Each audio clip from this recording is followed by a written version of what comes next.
ஒரு ஊர்ல ஒரு தொப்பிக்காரன் இருந்தானா. அவன் தொப்பி தொப்பி உங்களுக்கு வேணுமான்னு வித்துக்கிட்டே வந்தானா. அப்புறம் ஒரு மரத்துக்கு அடியில படுத்துக்கிட்டே இருந்தானா.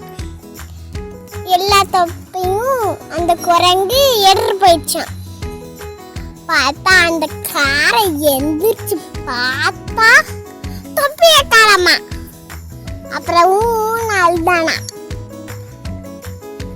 அந்த குரங்குலாம் பார்த்து சிரிச்சுச்சான்.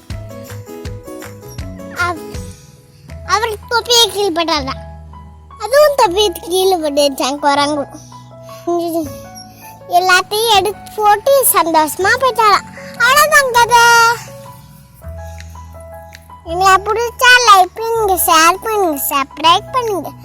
பாய், நாளைக்கு பார்க்கலாம். பாய்.